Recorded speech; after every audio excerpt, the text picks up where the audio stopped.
மக்களே, நம்ம பிக் பாஸோட முதல் ப்ரோமோ போட்டாங்க. சோ இந்த ஒரு ப்ரோமோ அப்படின்னு பாத்தீங்கன்னா, பெருசா சுவாரஸ்யமா அப்படின்னு பாத்தீங்கன்னா, இன்னைக்கான எபிசோட்ல இவர் கேட்க போற கேள்விகள் என்னென்ன அப்படின்றத மட்டும் தான் அவர் அனௌன்ஸ் பண்ணுவார். ஏன்னா வார வாரம் ஃபர்ஸ்ட் ப்ரோமோன்றது அத பத்தி தான் டிஸ்கஷன் இருக்கும்.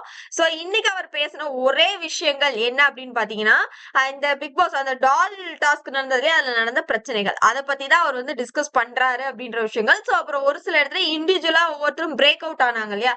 அந்த ஒரு சில விஷயங்கள் பேச போறோம் இருக்காரு. ஏன்னா எனக்கு தெரிஞ்சு இந்த வாரம் இன்னைக்கான எபிசோட்ல full and full doll task மட்டும் தான் பேசுவாருன்ற மாதிரி எனக்கு ஃபீல் ஆகுது.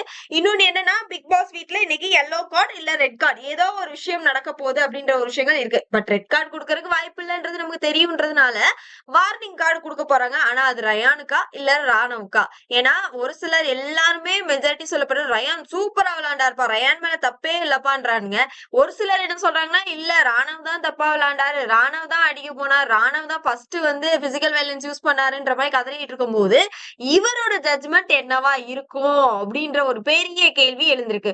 ஒருவேளை ரயான் ராணவுக்கு பிசிக்கல் வயலன்ஸ்னா, சாச்சனா அம்மையார் போன வாரம் நம்மளோட ஜெஃப்ரிக்கு 100 தோப்பு காரணம் கொடுத்தாங்க இல்லையா? கிட்டத்தட்ட அதுவும் அது ரிலேட்டடான விஷயங்கள் தானே. சோ அதுல கூட தான் ஜெஃப்ரியோட காலு நடக்க முடியாம ரொம்ப கஷ்டப்பட்டு இருந்தாரு. இதுல மட்டும் மூச்சு விட முடியலன்ற ஒரு பிரச்சனையை பேசும்போது எப்படி அட்வைஸ் மட்டும் பண்றாரா இல்ல இந்த வாரம் வந்து கார்டு குடுக்குறாரான்ற கேள்வியை வந்து இப்ப மக்களுக்குள்ள எழுந்திருக்குன்றதா. ஓகே, இதை தாண்டி அப்படின்னு பார்க்கும்போது இன்னைக்கு இவர் சொன்ன விஷயங்கள் பிக் பாஸ் வீட்டுக்குள்ள இருக்கக்கூடிய அந்த கோடுகள் அப்படின்னு எடுத்ததுக்கு அப்புறமா எல்லாருமே அவங்களுக்குள்ள இருக்கக்கூடிய ஆதங்கம், கோபம், வன்மம் இது எல்லாத்தையுமே வெளியே கக்க ஆரம்பிச்சிருக்காங்க அப்படின்ற விஷயங்கள் மட்டும் இல்லாம அது மட்டும் அவங்களோட அந்த கோபம் அப்படின்றது எப்படி இருக்குன்னா ஒரு புயல் மாதிரி வெடிக்க ஆரம்பிச்சிருக்கு. அதாவது சென்னையில புயல் வெள்ளம்னு நம்ம எல்லாருமே கேட்டுட்டு தான் இருக்கோம் இல்லையா? அந்த ஒரு சிச்சுவேஷனை அவர் இன்டைரக்டா கம்பேர் பண்ணி பேசிட்டு இருக்காரு அப்படின்றது. டேம் உடைஞ்ச மாதிரி உங்களுக்குள்ள இருக்கக்கூடிய கோபம் அப்படின்ற விஷயங்களும் வெளிப்படையா உடைய ஆரம்பிச்சிருக்குன்றது. இதுதானே அவர் எதிர்பார்த்தாரு. ஏன்னா போன வாரம் அவர் அட்வைஸ் பண்ண விஷயங்களே அதுதான். தப்புன்னா பாத்துக்கலாம், இறங்கி ஆடுங்கன்ற ஒரு அட்வைஸ் சொன்னதுனாலதான் ரயான் வந்து நான் இந்த மாதிரி பண்ணேன்ற ஒரு விஷயங்களை அவர் எக்ஸ்பிரஸ் பண்ணியிருக்காரு. அப்படி இருக்கும்போது இப்ப இவரே இந்த வார்த்தைகள் சொல்லாரு அப்படிங்கும் போது அப்ப ரயானுக்கு ஆப்பு கன்ஃபார்ம் அப்படின்றதான் நம்மளால பார்க்க முடியுது.